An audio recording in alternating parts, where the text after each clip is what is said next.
जिस भी संगठन में, जिस भी अलायंस में जहाँ भी ब्राह्मणिकल एलिमेंट सिर्फ ब्राह्मण से नहीं है, ब्राह्मण क्षत्रिय वैश्य जो सवर्ण हिंदू एलिमेंट होगा, क्योंकि बाबा साहब ने साफ लिखा है कि दलितों के आंदोलन का मतलब सवर्ण हिंदुओं के खिलाफ खुला युद्ध होना चाहिए।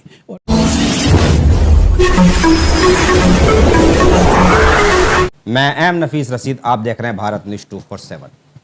लगातार 2024 की तैयारियां लगभग सभी पार्टियों ने करनी शुरू कर दी हैं और अपने स्तर से पूरी तरह से अपने क्षेत्रों के अंदर, कार्यालयों से लेकर अपने क्षेत्र तक, और साथ ही साथ अब ये भी शोर मचना शुरू हो गया है कि 2024 के अंदर नई संसद के अंदर जाएगा कौन।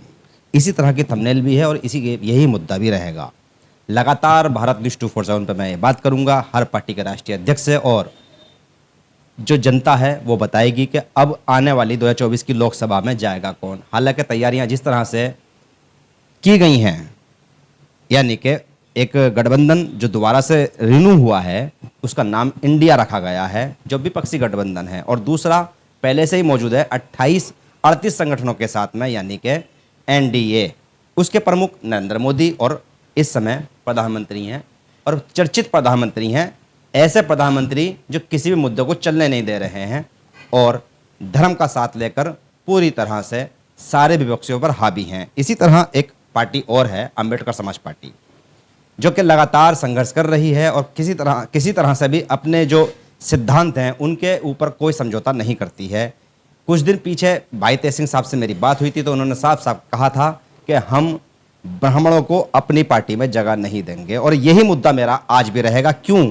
जिस तरह से इंडिया का जो एक नया समूह बना है नरेंद्र मोदी को हराने के लिए, उसमें कहीं ना कहीं मनुवाद यानी कि ब्राह्मणवाद पूरी तरह से चरम पर है और दिखाई भी साफ दे रहा है, क्योंकि इस बहुमत के यानी कि इस गठबंधन के अंदर कहीं से कहीं तक भी आपको कोई मुस्लिम पार्टी नजर नहीं आएगी। और जो आए हैं वो तो पहले से ही बीजेपी से जुड़े हुए लोग थे। अगर महबूबा मुफ्ती की बात करें तो वो बीजेपी की ही कहलाई जाती है, ना कि कोई मुस्लिम चेहरा है। और कश्मीर का उनका अपना मुद्दा रहता है, वो चाहते हैं कि कश्मीर से ना बाहर निकलें और ना कश्मीर में किसी को घुसने दें। इन लोगों की ये सोच रही है। बहरहाल अब जो नया गठबंधन हुआ है, नया गठबंधन यानी कि चुनाव लड़ने के लिए गठबंधन हुआ है, अभी सत्ता की तो बात ही दूर है, और ये लोग इंडिया नाम से यानी कि तैयारी कर रहे हैं। तेज सिंह साहब, स्वागत है भारत न्यूज़ 247। आपका जानना सीधा सीधा यही था कि ये एनडीए और इंडिया, इसमें आप दोनों में से किसी में शामिल नहीं हुए, या कोई विचारधारा आपकी अलग है इन लोगों से? देखिए नफीस भाई, इस देश में जो मैं बार बार कहता हूँ, इस देश में लड़ाई जो है सवर्ण हिंदू बनाम शेष भारत है। जो हिंदुओं में जो ब्राह्मण क्षत्रिय वैश्य कहे जाते हैं वो एक तरफ हैं और बाकी पूरा देश एक तरफ है। उसमें पूरा 90% में SC ST OBC मुस्लिम बौद्ध सिख ईसाई हैं। देश की आज़ादी का मतलब ये था कि हर वर्ग को, हर सेक्शन को उनकी जनसंख्या के मुताबिक उनका हिस्सा देश के धन, धरती, शासन प्रशासन, शिक्षा, उद्योग, व्यापार और न्यायपालिका में मिल जाना चाहिए था। अभी तक मिला क्या? नहीं मिला। इसका मतलब वो है जो 10% लोग सत्ता में हैं या उनको अंग्रेजों द्वारा देखिए, देश आज़ाद, मेरे हिसाब से देश आज़ाद नहीं हुआ, ये ट्रांसफ़र ऑफ पावर हुआ। ब्रिटिश ने जो सत्ता का हस्तांतरण किया, वो यहाँ ब्राह्मण पढ़े लिखे थे उस समय, वो आगे थे, तो वो उनके हमारे देश को कर दिया।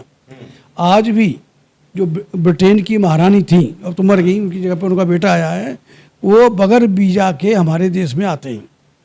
आज भी वो हमारे देश की हेड हैं। सर, वो मुद्दा मेरा बदल रहा है, वो मैं स्टोरी जान चुका हूँ, हमारे दर्शक भी जानते हैं। सवाल यही है मेरा कि आप उस यानी कि संगठन का हिस्सा क्यों नहीं बने जो एक तरह से नरेंद्र मोदी का मुकाबला करने जा रहा है? जहाँ पर भी, जिस भी संगठन में, जिस भी अलायंस में जहाँ भी ब्राह्मणिकल एलिमेंट सिर्फ ब्राह्मण से नहीं है, ब्राह्मण क्षत्रिय वैश्य जो सवर्ण हिंदू एलिमेंट होगा, क्योंकि बाबा साहब ने साफ लिखा है कि दलितों के आंदोलन का मतलब सवर्ण हिंदुओं के खिलाफ खुला युद्ध होना चाहिए, और युद्ध होता है दुश्मन के साथ में। तो सवर्ण हिंदू हम दलित माने SC ST OBC या और इवन ये इसको ऐसा नहीं ले सकते कि आपको वो लोग लेने नहीं चाहते हैं, उधर भी ब्राह्मण इधर भी ब्राह्मण, दोनों गठबंधनों के प्रमुख ब्राह्मण, और उनको जरूरत ही नहीं है आप लोगों की। देखिए, उन्हें मालूम है कि भाई तेज सिंह ब्राह्मणवाद, सामंतवाद, पूंजीवाद, जातिवाद और सांप्रदायिकता के लिए साइनाइड का काम कर रहा है। जिस दिन मौका मिलेगा वो जानते हैं कि भाई तेज सिंह क्या करेगा। इसे वाकई में ना वाकई नहीं है। तो वो जानते हैं वोट कहाँ से मिलेगा, वो तो जानते, वोट तो ले आएंगे ना, वो वोट तो ले लेंगे ना देखिए आप लोगों का वोट। देखिए वोट का हमारा नहीं है, वोट का आप जो देखेंगे, ये जो मोदी नाम का जो चिन्ह निकला हुआ है वो ईवीएम से निकला है न। आप देखिए कि 19 का इलेक्शन हुआ, 19 से पहले नोटबंदी हुई, उसके बाद में आप ये 2022 का असेंबली का चुनाव होगा, उस यूपी असेंबली का, उसमें भी ये कोरोना पे मतलब लाखों लोग मारे गए, लगभग 80 लाख लोग मारे गए हैं, मरवाए गए, जो भी है। तो वो अब मतलब चारों तरफ हाहाकार मच गया, मोदी के कान पर जूं नहीं, मोदी को तो वोट ही नहीं दिया। ये सारा ईवीएम का खेल है। राहुल गांधी विरोध नहीं करता उसका, ईवीएम का, नीतीश कुमार विरोध नहीं करता, कोई विरोध नहीं करता सर, आप विरोध कर रहे हो। राहुल गांधी के अब्बा हुजूर इसको ईवीएम को लेके आए थे, इनको मालूम था। देखिए यहाँ दिक्कत क्या है, यहाँ सत्ता पक्ष में भी श्रवण बैठा हुआ है, हिंदू बैठा हुआ है, और विपक्ष में भी श्रवण हिंदू बैठा। यही तो जानना चाह रहा हूँ आपसे कि ये जो सत्ता की लड़ाई है, ये ब्राह्मण एक हो रहे हैं, आप दलित एक क्यों नहीं हो रहे हो? देखिए ब्राह्मण बात नहीं, ब्राह्मण क्षत्रिय वैश्य, ब्राह्मण एक हो रहे हैं ना, तीनों वर्ण एक हो रहे हैं ना। आप चौथे वर्ण में हैं, आप चौथे में आते हैं ना, दलित हैं, 65% मानते हैं अपने आपे को। आप क्यों इकट्ठा नहीं हो रहे मायावती के साथ में, आप क्यों नहीं बैठते हो? देखिए ये जो लोग हैं हमारे यहाँ, अहम वहम ये सब, हमारे पास पल्ले कुछ नहीं है।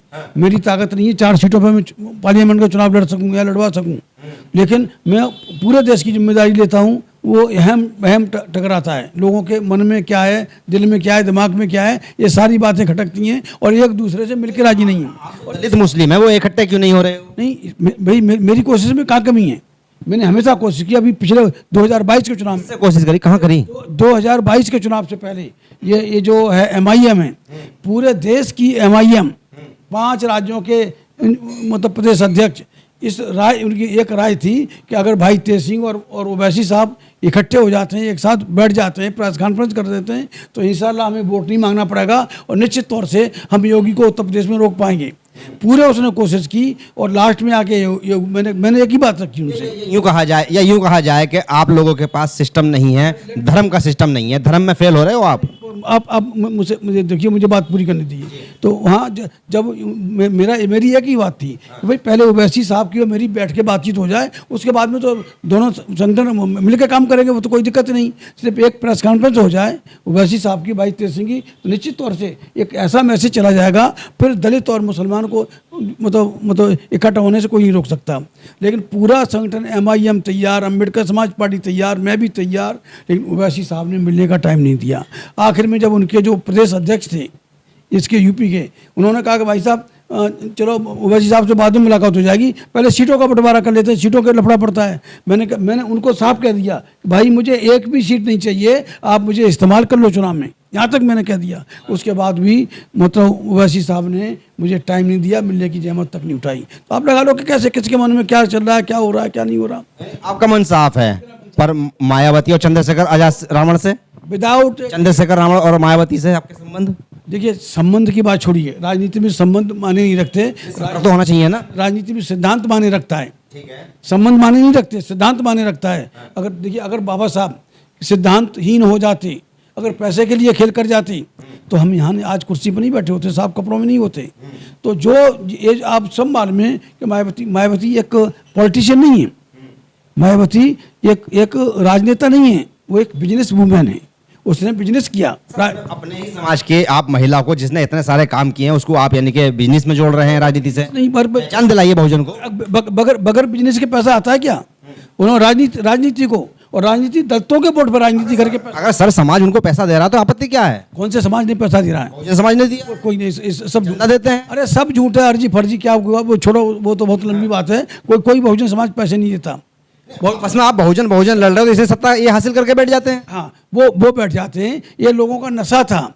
पूरे 5 साल हमारी बात सुनते थे, हमारी बात मानते थे, आखिर में बहन जी करके सारा खेल हो जाता था। हमारा सवाल यही है, आप नहीं झुकोगे, मायावती नहीं झुकेंगी, चंद्रशेखर रावण नहीं झुकेंगे, असदुद्दीन ओवैसी नहीं झुकेंगे, जितने मुस्लिम नेता वो नहीं झुकेंगे, और आप जितने बहुजन नेता वो नहीं झुकेंगे, और आप इकट्ठा नहीं हो पाएंगे और कोसेंगे उनको। सुनिए भाई साहब, मैं आज भी तैयार हूँ। मुझे मायावती से कोई व्यक्तिगत दुश्मनी नहीं है, चंद्रशेखर रावण से कोई व्यक्तिगत दुश्मनी नहीं है, लेकिन सिद्धांत के लिए जो बाबा साहब का जो ट्रू सिद्धांत है उस पर आके बैठ के बात कर लो। हम तीन तो बात कर सकते हैं, तीन लोग तो बात कर सकते हैं, चंद्रशेखर है, मायावती है, और अगर मुझे समझते हैं मैं भी बात कर लेता हूँ। मैं अपने लोगों से कहता हूँ कि जो नॉन पॉलिटिकल लोग हैं वो उनसे कहता हूँ कि जो भाई अमेरिकन सिस्टम है कि आप नॉन पॉलिटिकल फ्रंट पर इन सारे दलित नेताओं को बुलाओ, बहुजन नेताओं को बुलाओ, और उनसे कहो कि भाई ये आप वक्त का तकाजा है, बीजेपी के अगेंस्ट में आपको इकट्ठा होना है। और अगर नहीं, जो इकट्ठा नहीं हो, जो आए नहीं, उसको डिस्कार्ड करो। जो इकट्ठा होते हैं उनको मिला के वहाँ उसमें तैयारी की जाए। सामाजिक संगठन भी हमारी तैयारी कर रहे हैं, जो दलितों के राजनीतिक जो सामाजिक संगठन हैं वो पूरी तैयारी में लगे हुए हैं। इवन धार्मिक संगठन हैं, बहुत कम हैं, वो भी लगे हुए हैं कि ये सारे दलित नेता इकट्ठे हों। उनकी पूरी कोशिश है। जो इकट्ठा नहीं होगा, जो इधर उधर जाएगा, भटकेगा, उसको समाज दुत्कारेगा, उसको समाज डिस्कार्ड करेगा। समाज की बात आ रही है, जब समाज की बात लास्ट में आई है, तो मैं एक बात और, ऐसा लग रहा है कि भाई अब समाज जो बहुजन है ना वो पक्का हिंदू होता जा रहा है और आप कहीं ना कहीं फेल होते जा रहे हैं। नहीं, हिंदू की बात नहीं है। देखिए आज लड़ कौन रहा है इससे? हिंदुत्व से लड़ कौन रहा है? लड़ रहा है अम्बेडकरवादी दलित लड़ रहा है। लड़ रहे हैं, लड़ रहा है। लड़ रहे हैं। अरे लड़ नहीं रहे, उनको चैलेंज कर रहे हैं भाई, चैलेंज कर रहे हैं। कांवड़ यात्रा देखिए ना, पूरी जनसंख्या आबादी के हिसाब लगाइए, कितने कांवड़िए पहुंचे हैं। अरे नफीस भाई, ये कांवड़ यात्रा है, ये आरएसएस की स्पॉन्सर्ड है। आरएसएस समाज किसका था उसमें? समाज तो जो भूखा पेट है, भूखा पेट क्या नहीं करेगा? कहीं खड़ा कर दो उस पैसे के लिए। नहीं है सर, क्या कांवड़ में नहीं जाओगे तो रोटी नहीं मिलेगी? ऐसा नहीं होता। तो बाबा साहब ने 10 साल के लिए रिजर्वेशन लिया था कि 10 साल में मेरे लोग समझा के समझ जाएंगे और 10 साल के अंदर देश की शासन सत्ता पर कब्जा कर लेंगे। जो जिसको शासन सत्ता में होता है उसको कोई आरक्षण की जरूरत नहीं पड़ती। मुद्दा बन जाएगा कि किसी भी महकमे में जाइए आपको वहाँ पे वाल्मीकि समुदाय, जाटो समुदाय और जितने भी ST SC OB के समुदाय हैं ये पूरी संख्या के अंदर हैं। बेशक आप 2-3 संस्थाओं को कोसते रहे। नहीं, ये क्वेश्चन कहीं पूरे नहीं। आज तक मुश्किल से 11% तो SC ST का रिजर्वेशन पूरा हुआ है। 9% जो OBC अदर बैकवर्ड कास्ट है, 9%, 27 में से 9% उनका हुआ है। 11-12% आज भी हमारा सीटें खाली हुई हैं। आप क्या बात कर रहे हैं? सर इसे कहते हैं कि मुस्लिमों को किसी तरह के भी लाभ नहीं मिलते हैं, अल्पसंख्यक होने के भी लाभ नहीं मिल रहे हैं, वो फिर भी लाभ नहीं मांग रहे हैं और कहीं ना कहीं चुनाव के समय और सत्ता के अंदर पूरा दमखम दिखाते हैं। और आप लोग भी उसके लिए मानते हो कि जहां मुस्लिम वोट पड़ता है, जहां मुस्लिम वोट इकट्ठा होता है, वहां मामला सत्ता का पलट जाता है। ये जहाँ तक मेरा बड़ा मतलब डीपली इंटरेक्शन रहा है मुस्लिम समाज से, और मुस्लिम समाज एकदम कोई भी इलेक्शन आता है बिल्कुल ताड़ ठोक के कहता है कि जो बीजेपी को हराएगा हम उसको वोट देंगे। भाई इलेक्शन डिक्लेयर होने से आपको कैसे पता चलता है कि कौन किसको हराएगा? आपका तो तय लग रहा है उल्टा। इसी जद्दोजहद में मुसलमान हार जाता है और बीजेपी जीत रही है। आपका तो बीजेपी को मुसलमान जिताना चाहता है सर। हाँ, आपका तो बीजेपी को मुसलमान जिताएगा क्योंकि पसमंदा का खेल हुआ है। हाँ, ये देखिए तो मैं नहीं करा, वो तो खरीद सकते हैं। उनके पास सारी धन दौलत को लुटेरों का संगठन है, RSS है, बीजेपी है या कांग्रेस है, लुटेरों का संगठन है। उन्होंने देश को लूटा है। उनको वो फायदा देने के वादे कर रहे हैं। यहाँ तक खबर है कि 2-2 हज़ार रुपए के नोट जाते हैं, उसमें पर्चियों के साथ में नोट जाते हैं। जो स्लिप होती है, वोटर स्लिप होती है। ये तो इल्जाम लगाना जिस मर्जी पे लगाइए। नरेंद्र मोदी ने बाकायदा मंच से कहा है कि मुस्लिम पसमंदाओं का हम ध्यान रखेंगे। तो अब आप क्यों नहीं कह सकते इस बात को, या आपका समाज क्यों नहीं कह सकता इस बात को? हम तो मेरी पार्टी में ही 60% मुसलमान हैं। अगर संगठन में मुसलमान नहीं है, पार्टी में मुसलमान नहीं है, तो सत्ता में मुसलमान कहाँ है? सिर्फ आंदोलन करने के लिए। कितने आंदोलन करने के। अरे मुसलमान कितने मुसलमान मिनिस्टर हैं बताइए? अगर उनके चेले चमचों को छोड़ के तो कोई सच्चा मुसलमान नहीं है। पसमानदा कितने मिनिस्टर हैं बताइए? आप यानी कि ये तो कह सकते हो ना, ये तो आपके जो बहुजन संगठन चल रहे हैं, जितने भी दलित संगठन चल रहे हैं, इनके अंदर अगर बड़े पदों पर अगर मुस्लिम है तो बताइए कि कौन कौन है? नहीं, मेरी पार्टी में तो बड़े पदों पर जनरल सेक्रेटरी, वाइस प्रेसिडेंट, ये सारे बड़े ओहदों पर हैं मेरे पास। और मुस्लिम के लिए आप अनुच्छेद 340 से प्रतिबंध के हटने की मांग तो नहीं करते ना? 341 की, अरे सबसे ज्यादा के लिए क्या मांग करते हैं भाई? हमने मांग की, हमने आंदोलन किया है इसके लिए। आपको नहीं मालूम? हमने आंदोलन हमने किया है। दिखता क्यों नहीं? जल्दी साहब से पूछिए, दिखता क्यों नहीं? हमने आंदोलन किया है जी। दिखता क्यों नहीं सर? हैं? दिखता क्यों नहीं? दिखता क्यों नहीं? मुसलमानों तो कैसे नहीं पहुंच पा रहे? देखिए मीडिया मुझे ब्लैकआउट कर रहा है। मीडिया ब्लैकआउट कर रहा है। और वो मीडिया खड़ी कर लो, मीडिया खड़ी कर लो। बच्चों का खेल है क्या मीडिया खड़ी करना? उन्होंने नहीं खड़ी करी। नहीं, अरे उनके पास तो हराम का पैसा है, देश देश को लूटा हुआ पैसा है उनके पास में। समाज से बताओ, चंदा दो। नहीं, अरे चंदा दे दे के तो मंदिर खड़े कर सकते हो, बड़ी बड़ी यात्राएं कर सकते हो, मस्जिद मदरसे खड़े हो सकते हैं। काशीराम को चंदा दिया, उदित राज को चंदा दिया, किस किस को चंदा नहीं दिया, वो आज जा गया है, अब किसी को चंदा नहीं देता वो चंदे के धंधे से। मैं चंदा देंगे नहीं, धर्म पे नहीं दे, धर्म पे कहाँ दे देते हैं। कुछ लोग हैं को जो मिसगाइडेड यूथ है, वो इनको चाहे किसी उसमें मतलब उनको कहीं भी ले जाओ, चाहे काबड़ में ले जाओ। चंदे के मामले में बहुजन की और मुस्लिम की एक ही पोजीशन है, 11 रुपए में स्वर्ग, 11 रुपए में जन्नत मिल जाती है। अलायंस की बात चल रही थी, ये जो इंडिया जो अलायंस बोल रहे हैं, इंडिया के नाम से जो अलायंस आया है, उसमें सवर्ण हिंदुओं की मौजूदगी ही मतलब खतरनाक है। ये बहुजन अलायंस होना चाहिए, बहुजन अलायंस के नाम से, या नेशनल से मुकाबला कैसा करेंगे आप? नेशनल बहुजन अलायंस अगर बनता है तो क्यों मुकाबला क्यों नहीं हो सकता? जब वोट ही 90% हमारे पास है, 90% में अगर 40% भी पड़ गया तो अब यार विनर। लेकिन नेशनल बहुजन अलायंस बनना चाहिए। मोर्चा बनाएंगे आप? बिल्कुल बिल्कुल बनाएंगे, बिल्कुल बनाएंगे, कोशिश हो रही है हमारी। SC ST OBC मुस्लिम वगैरह को सबको साथ लेके। किसको देंगे साथ में, बताइए कैमरे पे। देखिए, हम दलित को, SC को, ST को, OBC को, ये हो गए, प्लस मुस्लिम को। बाकी आते हैं ठीक है, नहीं आते हैं तो भी कोई बात नहीं। ये 4 कंस्टिट्यूएंट्स ऐसे हैं कि इनके पास कम से कम 60% से ज़्यादा वोट है। 60 देश में 60% से ज़्यादा वोट है, और 60 में से अगर हमें 40% मिल गया, 35 और 40 के बीच मिल गया। इंडिया को आप नहीं मानते ना, वो तो सारा सवर्णों का है। सवर्ण एक ही घुस गया, वही हमारे किसी काम को नहीं। बताइए उसमें मुसलमान कहाँ हैं, उस इंडिया में दलित कहाँ हैं? हम भी कह रहे हैं। हाँ, ये आप कह रहे हैं, वो मुझे भी दिखाई दे रहा है ना। भाई तेज सिंह साहब ने एक तरीके से तीसरा मोर्चे की यानी कि घोषणा कर दी, और ये बात करने की कोशिश करेंगे बहुजन अलायंस की, यानी कि जितने भी बहुजन, यानी कि चाहे मुस्लिम हो या अब कहा जाए दलित, तो ये लोग यानी कि इकट्ठा होने की कोशिश करेंगे और तीसरा मोर्चा बनाकर और 2024 की तैयारी करेंगे। मैं एम नफीस रशीद, आप देख रहे थे भारत न्यूज़ 24/7।